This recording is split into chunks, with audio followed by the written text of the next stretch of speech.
Good evening, everyone. Welcome to this lovely live stream. As you can see, I'm joined by the lovely Stu. Hello there.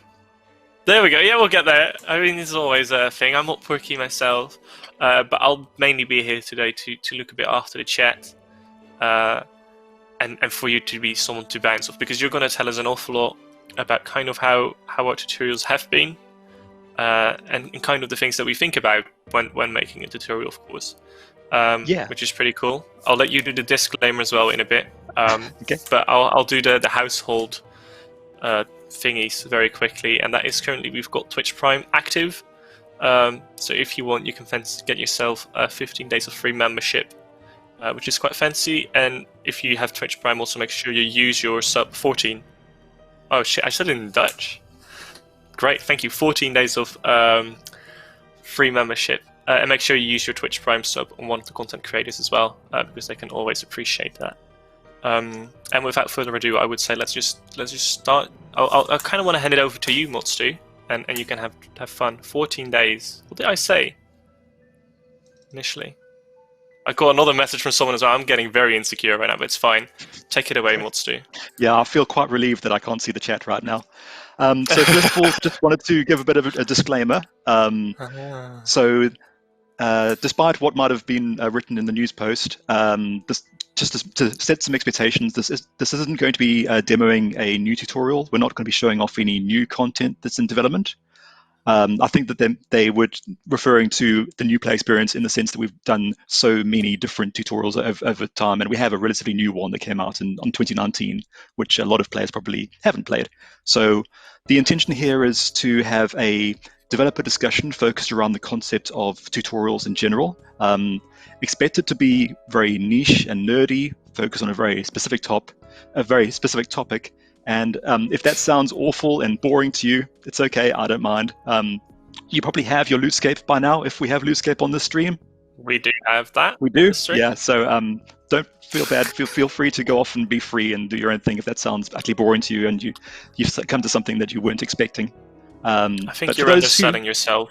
I think it's going to be great and an awful lot of fun. And even if you're just here for your RuneScape, I think you should hang around a few minutes. Thank you. Thank you.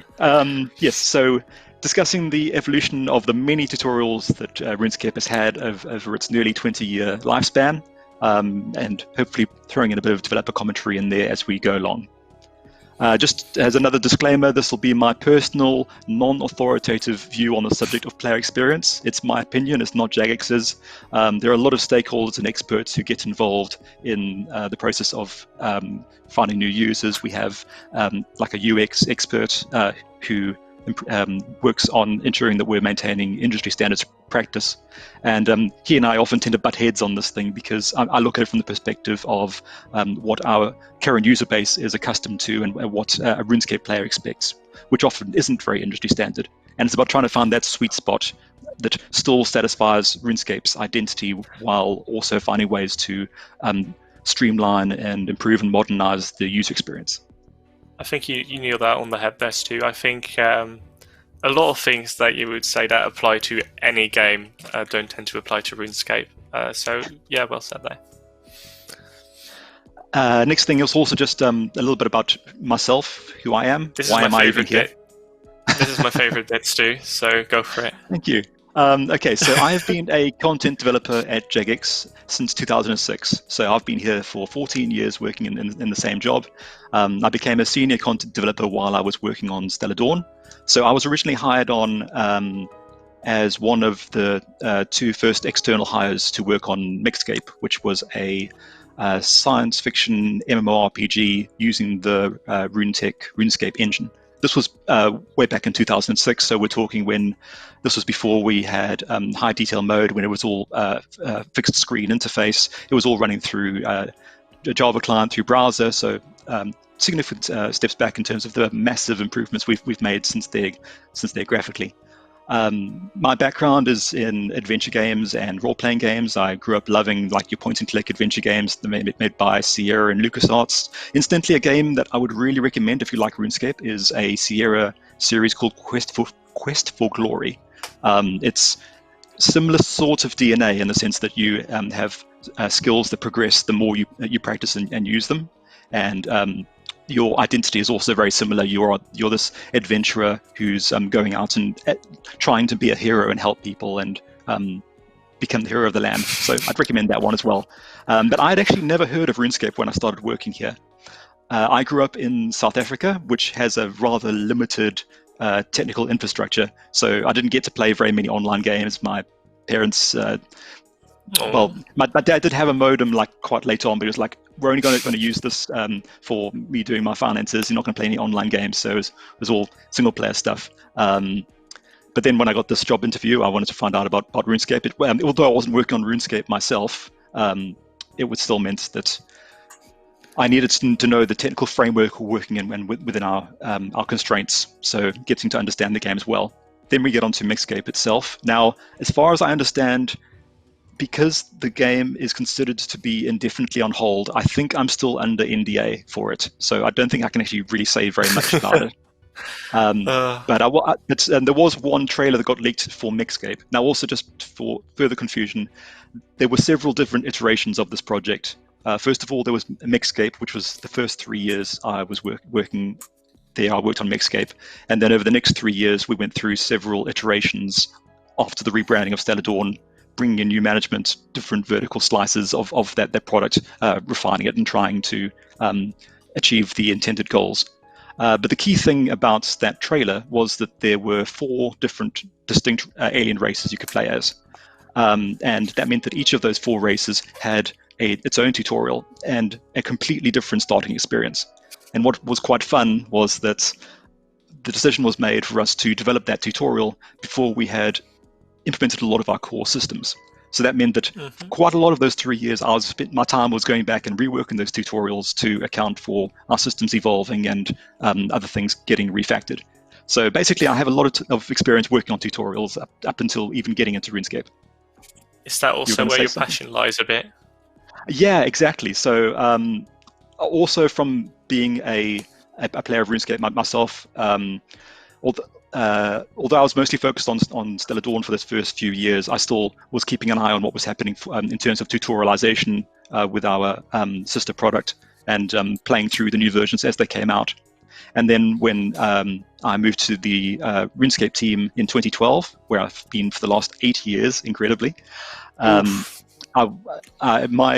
passion was to ensure that I understand the product that I'm working with, develop a love for it, and be able to empathize with players who are playing it. So I make sure that I play RuneScape daily. I know what you're going through. I've got Comp Cape and Master Quest Cape on my main. I've recently started an alt. I've got Quest Cape on that recently, and I've almost maxed it. So I play RuneScape a lot. Were you maxed before Archaeology came out? Yeah. So it's just the last thing I need to do. So you just lost it, so you have to get it back again. So WXP is kind of a waste for me right now because all I need is Archaeology. Here we go. Right. My other area of passion is quests. I absolutely love quests. I love storytelling. I'm on our lore council. And admittedly, the projects I've worked on that I'm least proud of are my tutorials. I helped out with Ashdale. I implemented the bringing back tutorial island, and then the iterations that we've done for our new player experience, mostly in Berthorpe. I've been the guy doing those things. It's not that I feel they're bad, but just because I always want to improve on what I'm doing, I always look at these things very critically and look at the defects and say, I want to make it better next time and learn from previous experiences. And that's what I think a lot of this session is going to be about, is just looking at our previous tutorials and saying, what have we learned from that? What are the takings we've done to evolve and do the next ones? What's the journey? Mm-hmm. You're a bit of a perfectionist. I've got that as well, but I like it. Yeah. I mean, I would by no means say the tutorials you've done are bad, and I think you know that as well, which is cool.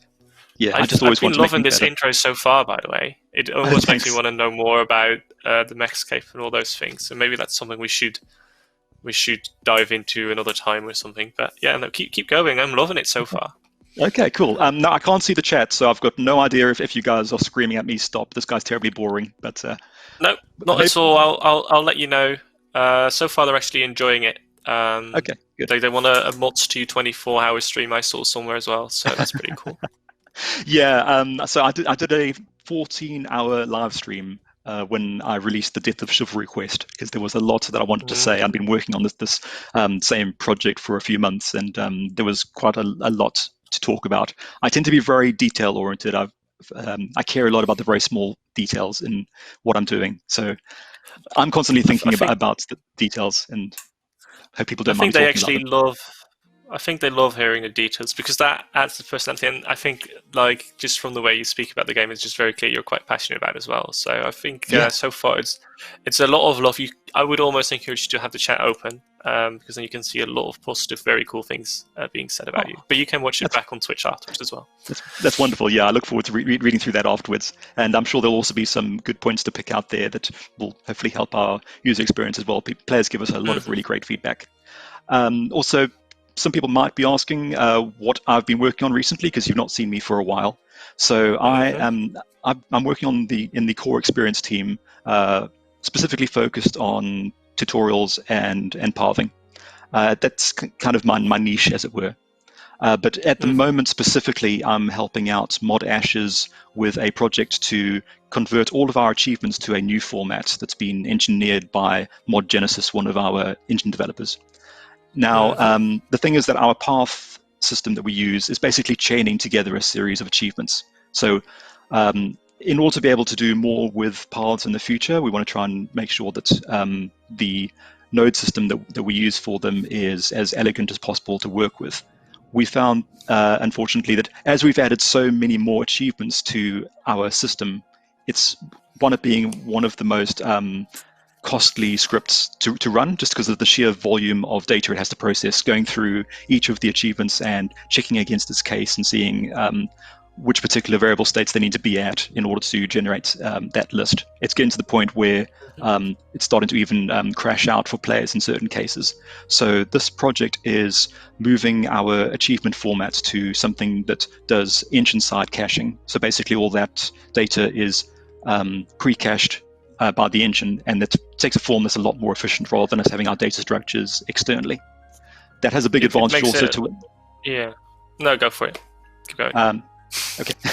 That is a big advantage to me too, because that new format that we're using will make it a lot easier to make achievements. So at the moment, so some of you may know that I reworked our quest system a while ago, because there were it had reached this point where there were so many different systems you had to plug into and so many plug-in points when you needed to create a quest that it got to be quite an arduous process. The achievement system is a little bit like that too, not to the same degree, but like you have to create a unique identifying number for it. You need to create a data structure that has the parameters specifying the name and description of the quest and its requirements. You have to add that to another enumeration. You have to create a case for the variable states. You have to write conditions for special behaviors. You need to hook that into wherever it's calling from and trigger the pop-ups. So there's quite a lot of done work just simply to add one achievement, with it then also being something that's fairly costly to add. That kind of adds up. But this new format is all data-driven. It's all, so there's like one configuration file that has all that data on it. The system reads that, it builds its own dynamic lists, and that basically means that the process of me making achievements is going to be a lot easier, which means making paths is going to be easier. So that's why I'm helping him out with that at the moment. Anyway, that's what I'm doing right now. In the future, I'm hoping to do more tutorialization stuff, but right now it's about setting that foundation for us to be able to work effectively in the future. Something that I think a lot of players don't appreciate is that we do a lot of work behind the scenes on reducing technical debt. I mean, unfortunately, the meme is out there about spaghetti code, but it's not like we just leave that stuff to falter. We're constantly re-engineering, optimizing old systems. And though you're not going to see much of a difference as a player, in fact, a lot of the time we go to great lengths to ensure that your user experience is as similar as possible, even if we've completely rewritten something behind the scenes. Because we know that people have trouble with change sometimes and adjusting to something that they're very accustomed to working in a certain way. But we invest, particularly in core experience, a lot of our time into fortifying the foundation of this RuneScape skyscraper, so we can keep adding new levels to it and keep climbing ever higher and keep providing more content to you in the long term. It's a really good analogy. I like it, Stu. Thanks. So I've talked all over you for a while, Luke. Do you have anything else you wanted to add? No, I think I was just going to say that was why I thought you finished, but you continued as well a bit ago. It's like, I think the analogy of talking about the quest struct changes that we talked about then as well, it's kind of similar what we are doing now with the achievement system, what we're trying to do. So that's pretty cool. And that was all I just wanted to stress, because it can try. You talk a lot of cool details things, but if you don't know exactly what it is, then it might be nice to hear it in like a couple of sentences as well.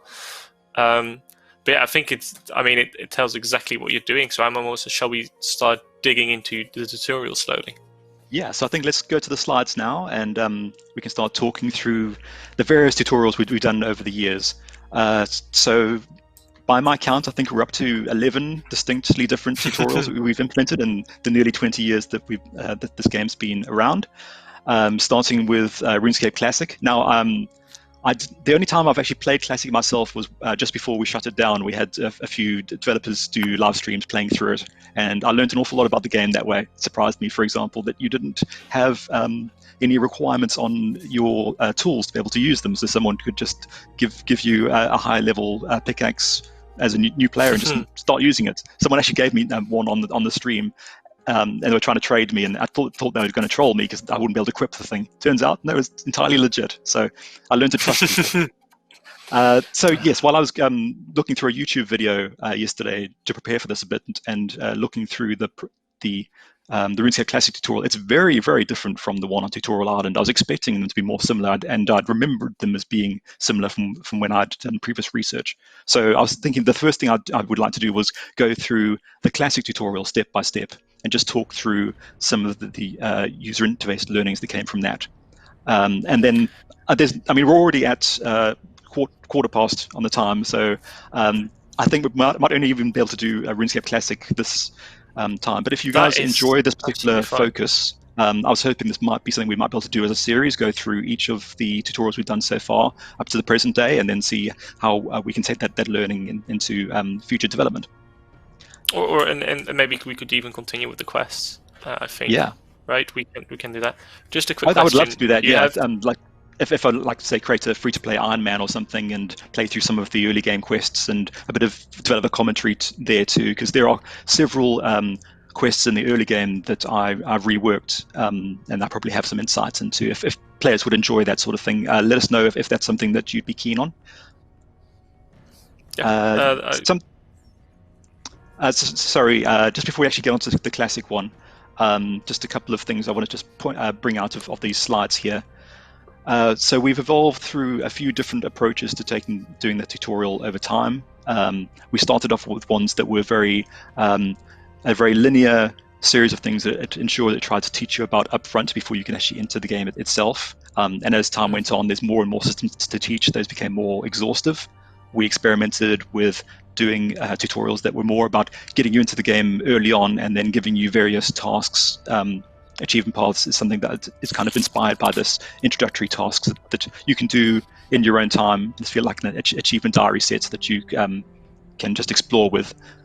Personally, I lean more towards that sort of preference to get you in there and get you learn by doing.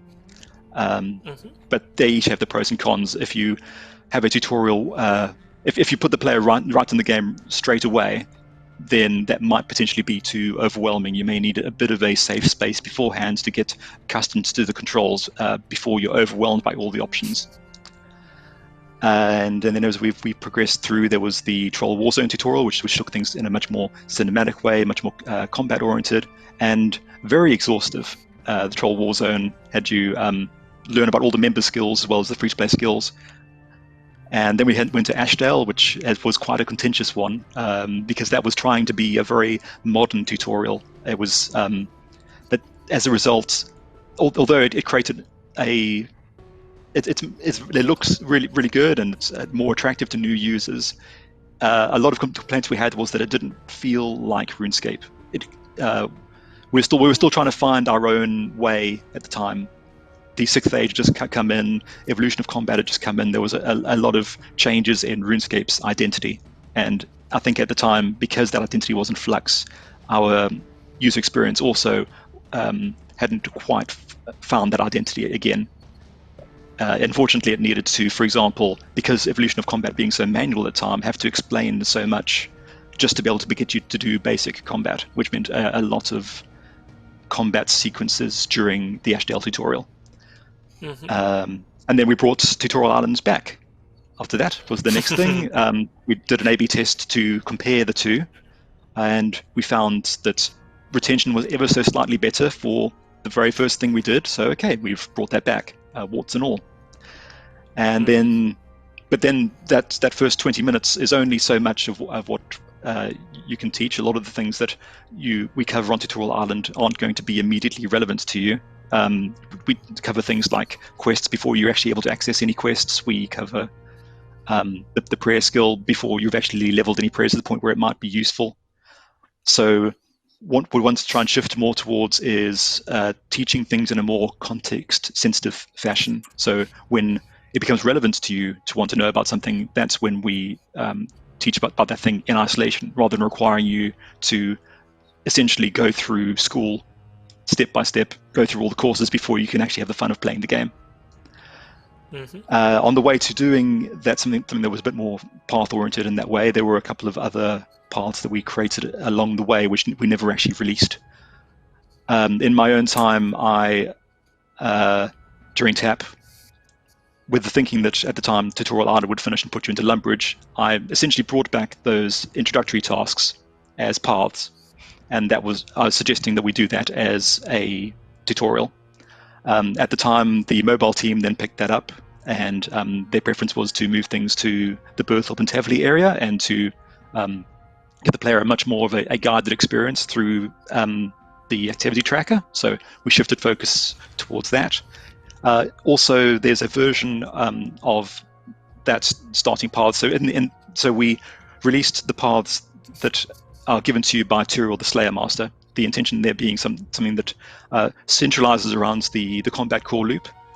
But I also developed one where Major Mary Ranker, the combat tutor in Berthorpe, was the equivalent of Tyrell at the time, and it follows similar sorts of beats, but at that first iteration, it was focused exclusively around fighting trolls. So you know how you got that troll cave just north of Berthorpe where there's melee, range, and magic types. So basically you'd go back and do each step with those specifically. So it's much more focused on one particular monster and more of an emphasis on the combat triangle, which we found wasn't as much of a necessity that early on. It was better to give the player more diversity of interactions. So we shifted towards what we have at the moment. So finally, we can go on to talking about something other than this slide. Do you have anything you want to say, Luke? I want to ask a question about the last slide. You've got words or names in between the brackets. Are these what are they? Yeah, so those are the project prefix. Yeah, project prefix. So basically, when we're creating scripts, triggers, and configuration files, everything that we create for a particular project will put a certain prefix on it to distinguish it from other parts of the game, so that it helps us track those files for uploading and maintenance. Now, as you can see, we didn't. Sorry, actually, if we go back to that for a second. You've got me focused on a topic now. So as you can see, we didn't maintain a particularly consistent naming convention, as you can see. So started off trying to say tutorial, then tutorial 2, and it was almost up to 3. And then we switched towards it being the opening members game experience. And then, in fact, during development, that became the also available to free-to-play experience. So it became a bit of a redundant prefix. And then whoever made the Ashdale one decided to start again at 4. And then we have the path system after that.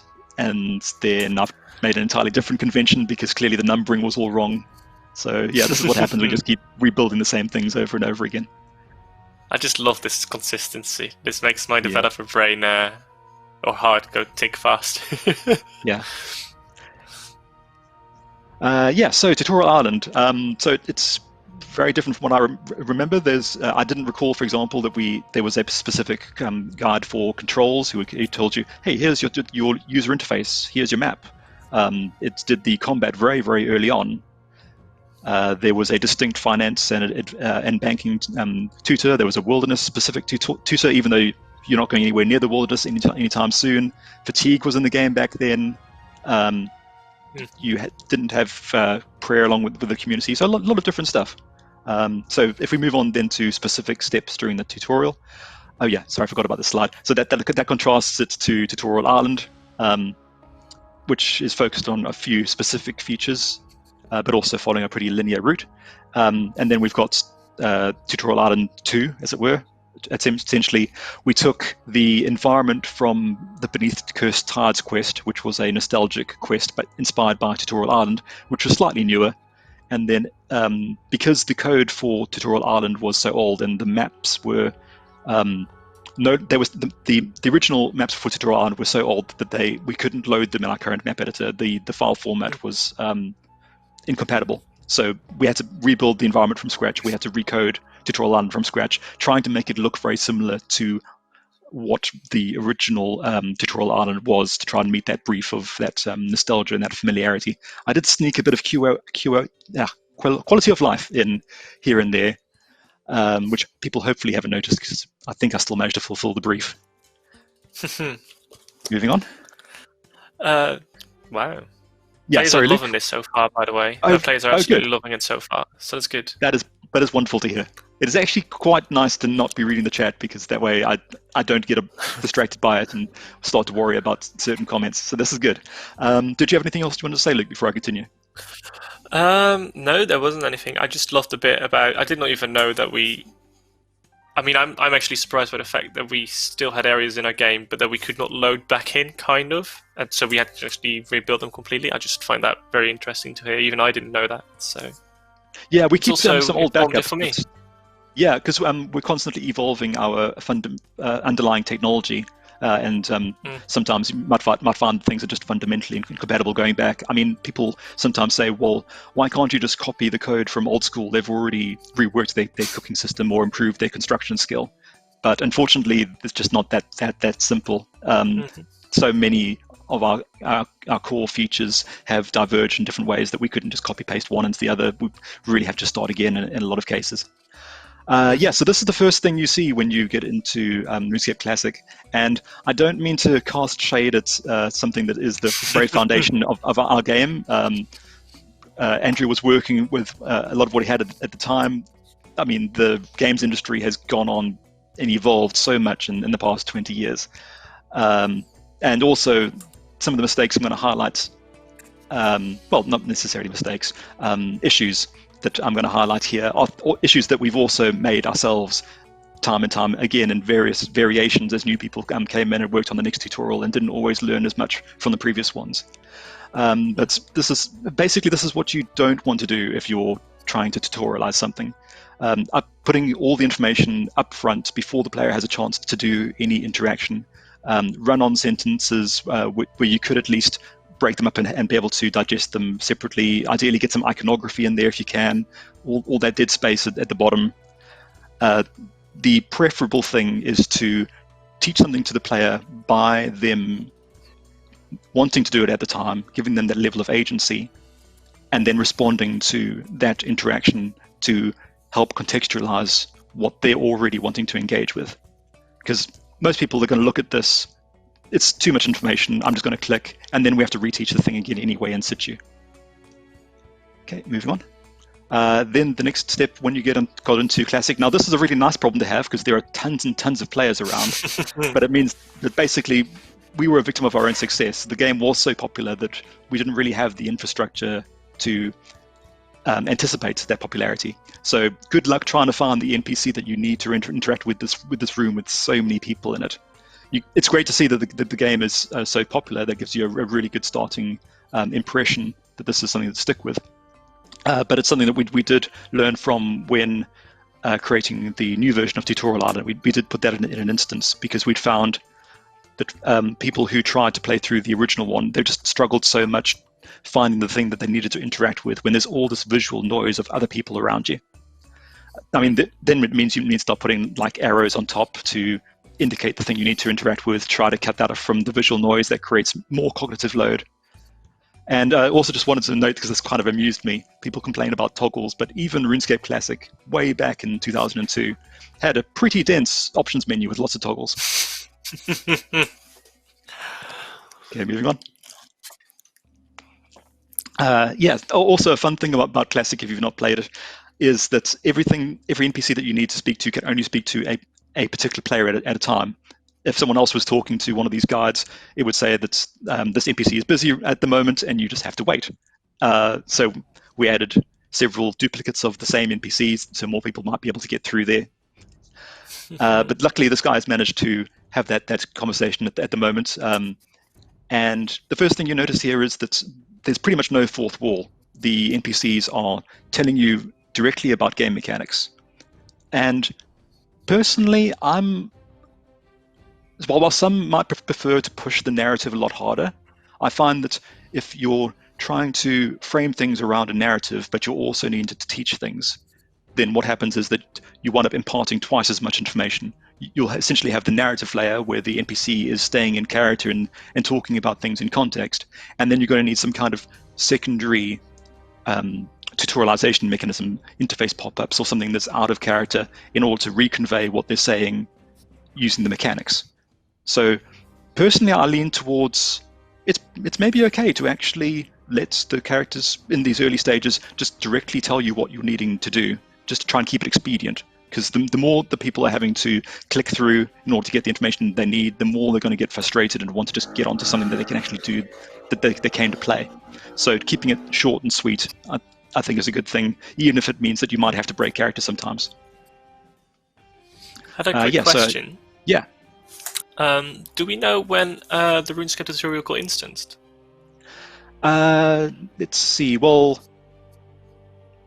I believe that Learning the Ropes was instanced. I think almost all of our tutorials, other than the ones that were in world, like the introductory tasks and the latter section of the Troll Warzone, we tended to move towards instancing, I believe, from tutorial 2 onwards, taking in that bit of learning. But if it's something that is in world, generally it's not instanced. Although Learning the Ropes was quite an interesting example in that case, because it had you go to Lumbridge during that tutorial, but it was an instance of Lumbridge. So you were going out into the world, but you still couldn't actually access the world itself. So you wind up having quite a long period of time before you're actually able to engage with the game itself. So this controls guide, he's directly telling you, hey, here's user interface. And I must say I'm quite jealous of Classic here. The user interface is so simple. Everything is just a set of buttons over in one persistent area of the interface. There's no ambiguity there, to the point that even the NPC can give you direct instructions to help you show you where it is. There's a certain elegance to it.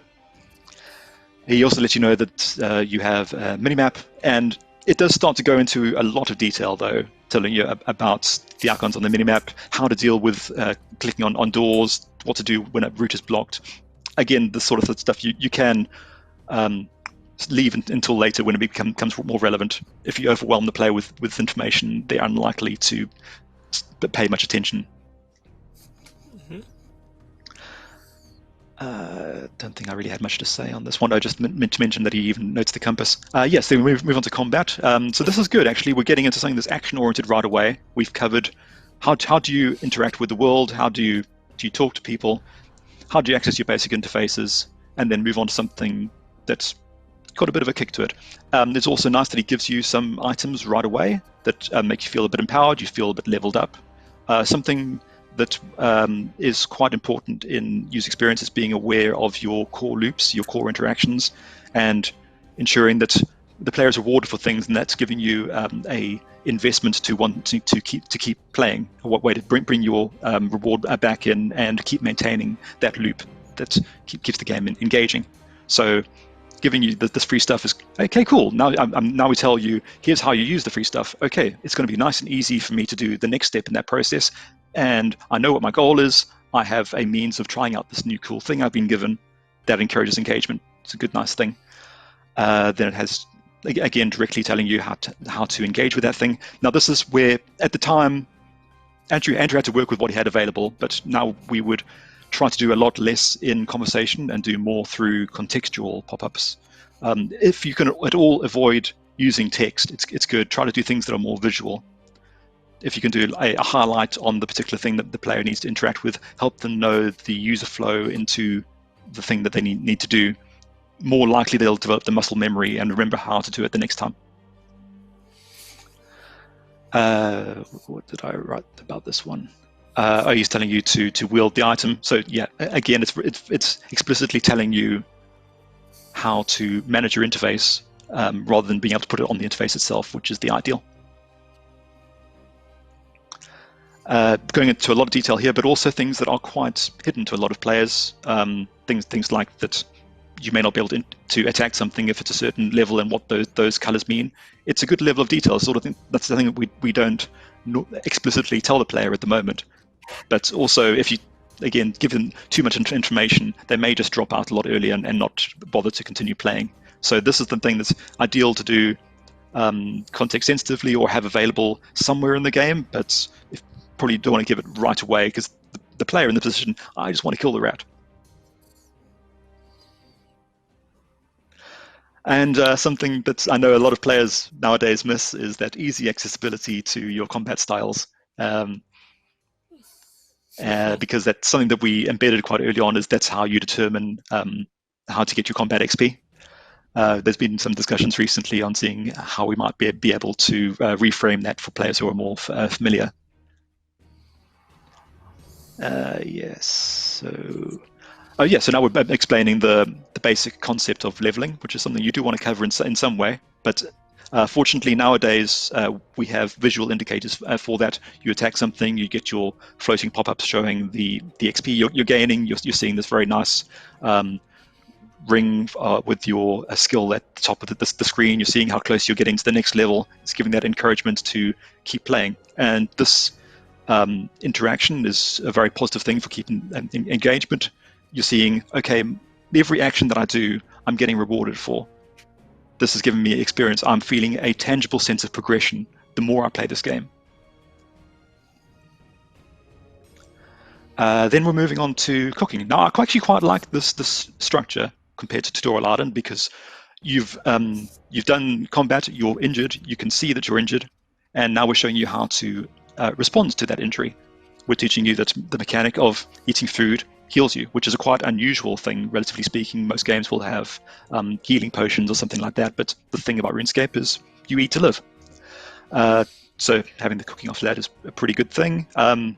If we move on to the next stage, yes.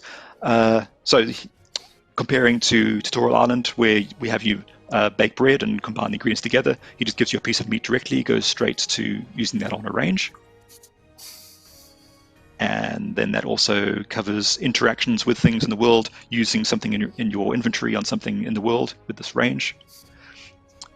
And very much as people are familiar with from Tutorial Island, you're guaranteed to burn your first item. Now, this is something that it tends to be quite contentious. When we have new staff come through, they play through Tutorial Island, the thing that we always keep hearing is, it really frustrates me, this negative reinforcement that I get of burning things for the first time. I've gone through this whole process of learning how to do this, and I'm taught how to fail. Now, there are certain benefits to that, and in terms of teaching you that your skills, if you improve them, will help you get better. But by teaching through negative reinforcement, it may discourage you from even engaging in the first place. So we're considering maybe skipping that aspect in our current Tutorial Island.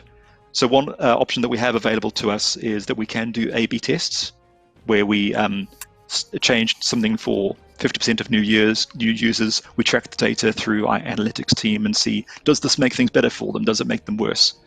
But you just got to, when you're doing A/B tests, do it in a very controlled and gradual process, because if you introduce too many variables simultaneously, then you don't know which of those things has improved or worsened your engagement. So then this means you have to go back and do that loop again. In this case, it's not a particularly complex loop. It's use a thing on a thing. The player's proven they can use a thing on a thing. So I'd say we don't need to reinforce this. This would be a good example of where I think we could skip the burning component. Now, the drawback, of course, is that I mentioned that the player knows that he's been injured, but back in Classic, everything was condensed into your stats interface. So the only way to find out that you had lost some health would be to put your mouse over this interface and check all these different stats to work out what your health level is. Fortunately, we've got other indicators nowadays. It also set up one of the most foundational things of RuneScape is that for skills, we show you your current skill and your modified skill all the time. That in itself, I think, adds a certain degree of cognitive load, seeing all these ones out of ones where we could just show you the modified value when it's actually modified.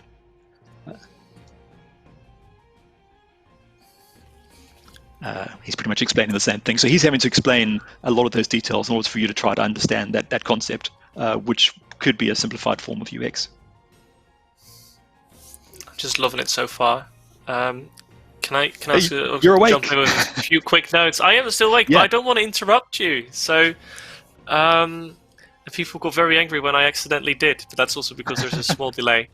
First of all, it was very interesting to see that Classic had 30 inventory slots, even though that also included your Warn. I was like, hey, that's I'd different. forgotten about that. Yeah, true. Which is So quite do interesting. you know why that happened? No, tell me, please. Yeah, so it's because when we changed to a different grid format, so the 7x4, it meant that having that far across, and then we established a certain fixed width for our interface panels. That meant essentially having to lose 2 slots in order for that to fit nicely into that square, which wasn't taking up as much of the screen. So it was just convenience on the screen space. Yeah, exactly. Just use the layout. And players, I think, were a bit salty at the time that they'd lost a couple of slots. I mean, they got their Warren slots in the end later, though. So that's true. Yeah, that's in the long run, they benefited. Yeah, that's another thing out of this interface that's quite fascinating, is that the inventory and the equipment is using the same interface. You equip something within your inventory, and then it shows it in an equipped state using that red square, which in itself isn't. It's not making it particularly clear what that state is, and may not be particularly good for red-green color blindness either, if it had multiple states. Yeah. Yes. I had another thing that I just wanted to point out as well. Is like you talked about all these facets, and I think it just really shows that even if you just say like we're going to learn new combat, like there are so many degrees to what you can learn something. And it is actually like almost a very big science, and the things you were talking about, the cognitive load. Should we even change how you display your stats in a tutorial? There are so many questions you can ask about any of these things, and you going into depth about a couple of these is just very interesting to even hear like the different side of the argument. So yeah, really cool. Great, thank you. So then we had the financial advisor, and he's pretty much just telling you how to make money in the game. Now, unfortunately, again, we're front-loading the stuff. You're not even in the game yet, and he's telling you what you would need to do out there, referring in very abstract terms to that you should go out and just straight up murder people and take their stuff, and that's how you make money. It's true enough to real life, I suppose. You can also do your skills. So again, the ideal would be when the player's actually in the world and they're near these things, that's when you start making them aware of them, so you can make that connection, do some more contextual guidance. What did I say here? So again, this guy is teaching the core concept of leveling. You want to increase your skills so that also that increases your money-making potential too. Potentially those things could be condensed. I also see a couple of people I saw a couple of people in chat asking if we're going to bring Classic back. The answer to that currently is absolutely no. It could of course change in the future, but we are just talking about the evolution of the tutorial. We're still stuck on the first one, and I'm absolutely loving it. But I'm sorry to shatter the dreams from those who were asking in chat. Keep going. Yeah. So also, as you might have noticed, we're moving on from one room to another. It's a very linear process. If there's any of these aspects that you're not interested in, and that's a key thing of RuneScape, is that people want to be able to play the game their way. This isn't a game where you're locked into a certain class and you have to play things in a particular way. It's a very non-linear sandbox where you have the agency of deciding what kind of hero you want to be today. And a lot of our earlier tutorials were the antithesis of this, where it's a linear thing where if you weren't interested in combat, you still had to learn about combat. You still had to, if you're a skiller, gain levels in your combat skills. There was no way to skip any element of this and just fast track your part to the part that you were interested in. Then we move on to fishing. This, again, if you're used to Tutorial Island, this seems a bit strange. You've covered cooking and now you're covering the items that you would cook afterwards. But yeah, we cover cooking and saying, again, it's available as a money-making method.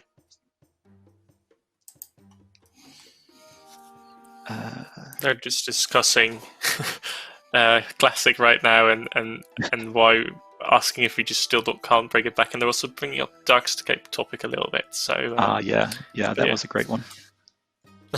You worked on that one as well, didn't you? Darkscape, no, that was pretty much all. Oh, you did not work on Darkscape. Okay. Yeah, I did very much enjoy it though. I particularly remember doing the quests in Darkscape and hiding away in quest instances from players, just trying to minimize my exposure to other people. Yeah, so then he has you catch some shrimp, and again, reinforcing that notion that your level will get higher. It's maybe redundant to be repeating it this often. Again, having to very explicitly tell you what to engage with. Nowadays, we'll put some in-world marker to let you know what he's referring to. Avoid saying things as much as possible, and just say, here's the thing to do, go do it, and then learn by doing. Show, don't tell. Mm-hmm. And then, oh yeah, this is quite an interesting one. So then he has you cook your shrimp on a permanent fire, which never goes out, and it doesn't burn your food. So not actually using the fire making skill here, and it's seeming to be actually better than how a range works, which can lead to some confusion about some of the mechanics. We did make a similar mistake, unfortunately, with Ashdale, where there was a permanent fire that you used to cook your food. And I think it's important in those cases to actually use the same entity that you would use in the long term. So a range would have been preferable there. Then we move on to mining. This was back in the old days when we had prospecting. And he's saying, I'm a veteran miner, and whether you like it or not, you have to learn about mining. And yes, you have to tell him, okay, you found tin. Okay, well, here's your pick. We didn't have a tool belt back then. And I think actually that was quite a positive thing, that we used to start you off getting these items as you went along, and the sense that you're unlocking means of using those skills. It's the thing I would quite like to bring back in some way, but again, it would make us have a dependency on having a linear tutorial. I mean, you get so much quality of life from having that tool belt. Yeah, and so he basically that one just really glossed over very rapidly the notion of what you do with these ores. Okay, it mentions, oh, you also can find copper and there's smithing or something, and then move on to the next one. Don't really get a chance to engage with the artisan skills or the benefits of mining. And then we get onto something very similar to finance. We go on to banks, and that you have a limited amount of inventory space. And I'm surprised they teach you about the banks so late, if that makes sense. You would expect it to quite early on, isn't it? Yeah. So certainly, I don't feel it's helpful for us to be teaching you these things in a enclosed environment that you can't come back to. So now you're learning about the principle of banking, but okay, where do I actually find a bank? If I've got these items now in situ, well, where is a bank? It's much better to teach that about the bank when you're actually in it. But also, if we just go back for a second, that's one also covered the concept of death at the process of doing the bank, which does have its advantages. You're seeing a connection there as to, well, why would you want to be using a bank? And also, death is a tricky one to not front load, because if you're in the middle of combat, that's the last situation where you want to be telling the player the consequences of dying. They're going to be very focused on what they're trying to do at the time. If there's something that requires their reflexes and focused interaction, you don't want to be doing tutorialization at that point. So I think death is one of those things that it's very helpful to front load, and helping them know how to prevent death. And then doing it in the context of banking is a good one, because you're saying, well, this is how you prevent yourself from losing your items. This is then our very first modal interface. So far, all the stuff the player has done has been either interacting with the world or with their top level interface over in the top right. So this is the bank interface, and I must admit I find this quite difficult to pass. The notion that you have your inventory and your bank embedded in the same interface, and you need to keep track of a particular color to indicate the difference between them. Personally, I don't get my head around that. Maybe someone who is coming in from Classic got this right away and felt that new bank was a very bad idea. But personally, I would struggle with this. It seems a bit overwhelming. Do you know if there were only 48 slots in the bank back in the day? I don't remember that one, actually. No, sorry. It doesn't even show you 48 slots on there, I believe. Yeah, I would assume, since there's no space for it to scroll, that would be your limit. Well, originally the bank was only intended for coins as well. It was just when it came to items, you were just stuck with whatever you were carrying, and there was nothing really else to do. It's quite harsh and difficult, though. Like, it was quite hard, definitely, then. Oh, are you still here, Stu? Uh-oh. And then... Uh-oh. Did I drop? I think there was a freeze for a moment, but I think we're back. Cool, we are back. Okay. Yeah. Go for it. What was I saying? Yeah, so the iconography of the concept of a bank makes perfect sense if you're only depositing money into it. But we took that bank concept and then attached to that the notion of also storing items. I mean, to an extent, you have like deposit boxes. That is a tangible element there, but people coming in sometimes find they have trouble understanding the notion of that's where you keep your items in a bank. It seems strange. Then we get on to quests. Again, bit of a pet peeve here. The player's not going to be able to see any quests for a long time. Why are we teaching them about this so early on? Cover quests when we're actually in the game and you might be near a quest. When the player interacts with a quest giver, then we can tutorialize the notion of quests.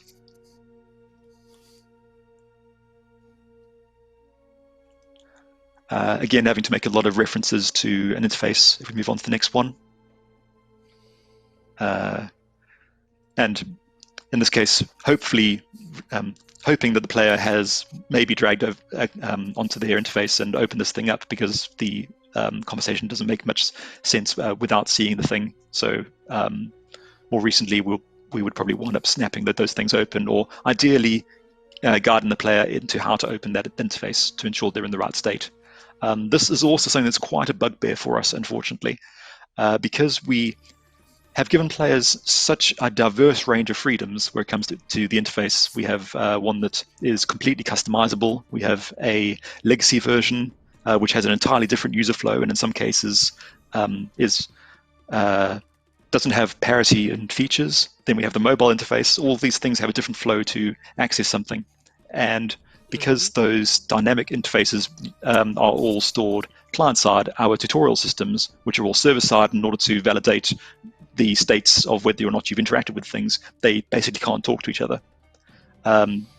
So actually making us be able to highlight something on your dynamic top level interface where you may or may not have these windows open, or you might have closed them entirely, or that feature may not even be available to you on your platform, is a constant issue. So often what we have to resort to is just telling the client, send a request to the client to bring this interface to the front, and hoping that it's done so. It usually has, but we have no way of communicating that information back in order to be able to respond to it. So if we were ever able to rework our core user interface, that's something that would really love if we could change, to be able to have that kind of callback system so that we could flow the player through the UI. At the moment, basically, the user interface winds up being this black box that we can't really tutorialize because of that limitation. That freedom of that dynamic interface, unfortunately, has basically constrained our ability to tutorialize it. Anyway, less complaining, more focus on the good stuff. I mean, I do like the fact that it's very freeform and you can do everything with it. Like, I've got my interfaces for like as small a box as possible, and I've got a big one, and I like that you even can drag the game screen around and you can make that smaller, which is something I've never seen in any other game. Yeah, I So mean that's the great thing is that with this great power comes great responsibility, but you have so much freedom to customize it and to. It means that there's much more that you need to try to understand, in that there is a way that you can edit every aspect of your layout. You could accidentally close these interfaces and not know how to bring them back. It creates a lot of core complexities. And one option is that we simplify that, but you would lose so much in this dynamic interface that people have become accustomed to. It's been part of tailoring their experience. I think that we would have far too much pushback from that to ever be able to go back to something that's more restrictive. It makes me wonder, are you able to change your interfaces before you leave Tutorial Island right now? Yeah, so that's an interesting one. So on Tutorial Island, through a quite laborious process, we have a constrained version of your ribbon.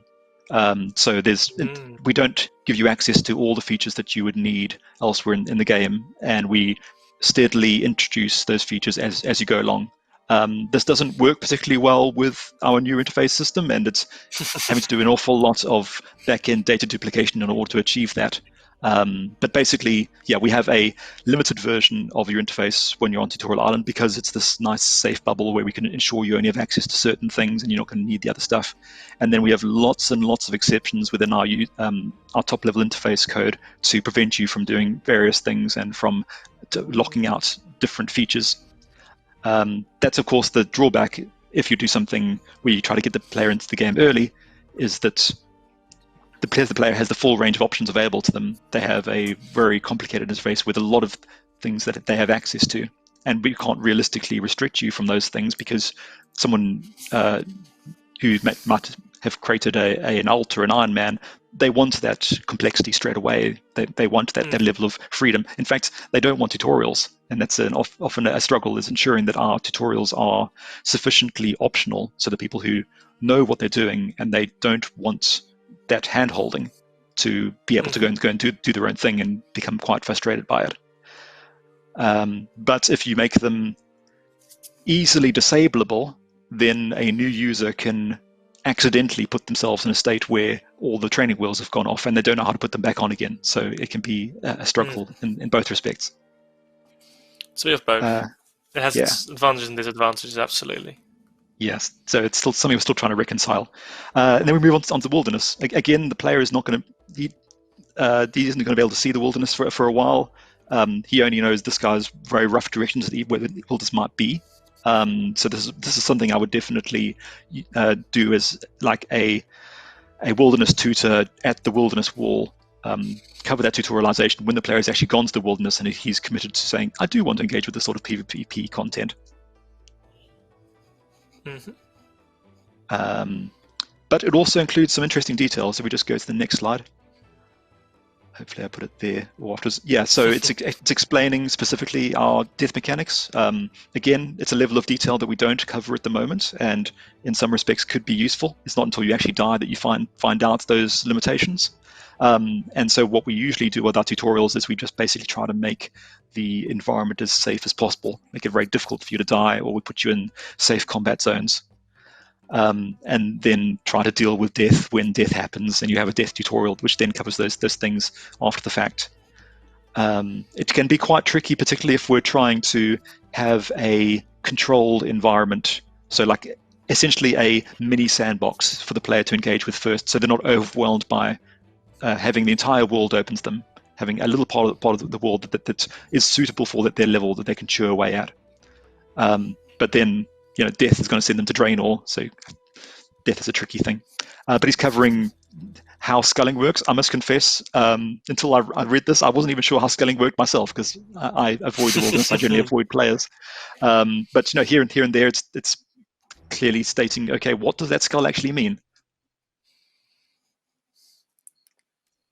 Not that's particularly relevant nowadays, but fortunately, like how very strong. We're about an hour in, and we've I know you've got tons and tons more screenshots, and we've only about to finish the very first tutorial ever. Yeah, I did warn you guys that this is going to be very focused on the small details, and so I can only apologize to those of you who are incredibly bored, and I can only hope that those of you who are still watching are doing it willingly and enjoying this. But we're almost at the end, though. So I made 60 screenshots for Tutorial Island alone, and if it's any consolation, we're almost done. So hang in there. Shall we do this tutorial today? Finish this one off, and then we'll come back to another one next time. Yeah, that sounds like a good break. Cool. So yeah, let us know. Nice break. Yeah, if you've enjoyed this, if you'd like to see more, maybe do the same level of detail on the next one. Yeah, I would appreciate your feedback and to see if you're enjoying this sort of thing. We'll make it work. Yeah, so then we have the magic instructor. Now, Tutorial Island is pretty similar to this. You have the chickens nearby. It's making you aware of your interface right away, let you know about your magic menu. We're showing you the spells that will be available to you in the long term. So there's a degree of seeing what you can potentially open up if you continue to play. But there's also a cognitive load issue of, well, you're seeing all this extra stuff you can't access right now. So there's pros and cons to that approach. And then also covering the notion of runes being so crucial to the underlying concepts of RuneScape, and seeing that they're red because you can't access them right now. Then he gives you the runes, and then you see that they're lit up now. So that's some good positive UX there. You're seeing an invalid state. You're seeing how that changes to a valid state and a positive state. Of course, you got the color blindness issue there with the red and green. You should try to avoid that if you can. And again, he's reinforcing the notion that as you keep doing magic, your numbers will go up. So there's reinforcement to that at certain points. It's finding the sweet spot can be tricky as to whether you're repeating something too much or if it's healthy reinforcement. But he moves you on to the next area. Then we have fatigue. Oh yeah, so good old fatigue. So that was done mostly to prevent botting back in the day, and it's a feature we no longer use, but it had a dedicated person to explain about having a bed there you can click on, and the mechanical fatigue, and then having to enter particular code to be able to progress through. First full screen interface. I just like as well how it's said, once it reaches 100%, you are very tired, and that's just the sentence it said in the screenshot. Like how direct it was is really good. Yeah, true. Okay, next. And yeah, and then he gives you a sleeping bag and you move on. Then the community instructor focused specifically on so the awareness that you're playing a multiplayer game may be redundant because you can see the players around you. Then basically covering how to talk to people, how to make friends, and then the code of conduct. So again, it's all very wordy. Ideally, try to split those things out so that you can focus on them when they become more relevant. Is there a part about community stuff in the existing tutorial as well, telling you that you briefly. need to be a good boy? Yeah, and so that wording is almost entirely duplicated. I think I made it a bit more concise in places, just try and reduce the number of conversation steps. But yeah, I guess in a way it's kind of wholesome that it's telling you to be nice to people, that they're real people with real feelings. It's rather sweet. Exactly. And then yeah, finally, I like that. I think it's good. You should reinforce things like that. Yeah, I mean, it's maybe a little bit patronizing, but also it doesn't hurt to let people know to be nice to each other. We could do with more of that in this world. And then we're almost at the end here, so rather than having a teleport spell to leave you, there was a dedicated boatman, and then he tells you up front about where you're going to. I'm in two minds about that notion. I think giving you a bit of context as to where you're going can create some anticipation, but also out of context, that may not necessarily be that useful to you. Personally, I leaned towards doing this for our tutorial to give you that, to help you have a frame of reference to what these names are going to be when you encounter them later on. And then you're free. You're in the tutorial, there's all these players around you, and you're in Lumbridge. And it's probably just as overwhelming as on Tutorial Island with all those people. The walls are really high back then. Yeah. Good times. And we're having really good times nowadays too. I mean, it's really good to be seeing the volume of players that we have going through. I mean, when I'm hanging around in Berthorpe, I'm seeing so many new players running around. I can see their progression through the tutorial as they're putting more equipment on themselves, and the organic elements that we didn't directly tutorialized too, like that. One of the monsters drops a cape for your cape slots. I often see people have picked that up and have worn that. So it's encouraging that the people are taking the core mechanics and using them directly without needing to explicitly explain individual interactions. Yeah, so that's a good place to stop, I think. If there's any questions, like if there's anything we want for a Q&A, as a certain player suggested to me. Oh, you're making it, yes! Oh. Is there anything in the chat that's come up? I think it was a player who came up with it, right? With a Q&A. So if there are any questions for Stu, let us know, and then we'll see if we can answer them. Someone else is asking if drops are enabled. They are enabled, so we will drop some RuneScape after this stream as well. Yeah. Nothing to worry about on that front. Someone missed it at the start, but is asking if we are making a new tutorial. Do you want to reiterate your statement at the beginning? Yeah, so we continue to evolve and improve our new player experience. Like most people probably aren't even aware of this, but we have done some A/B testing this year and been making some tweaks to Tutorial Island and to our new player experience.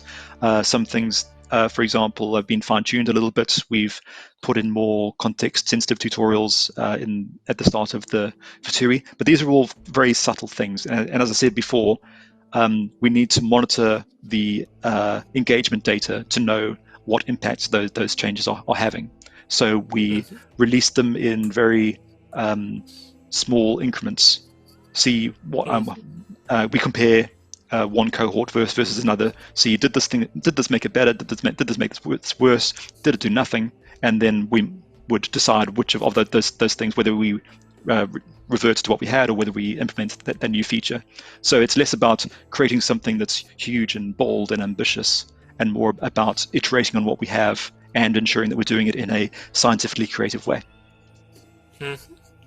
There's someone asking what your favorite sandwich is. Favorite sandwich? Well, definitely it has 2 slices of bread for a start. Damn you, Shogun. I don't know. Yeah, great. Tell him off. Cheese and tomato sauce. That's a pretty basic one, but I like the flavor of that. We'll let you on. Egg mayonnaise sandwiches. I'm very fond of those. Okay, cool. Asking the important someone is questions. asking. I mean, I do love these important questions. Some people are talking about bringing the free to play skills up to level 20. Mm-hmm.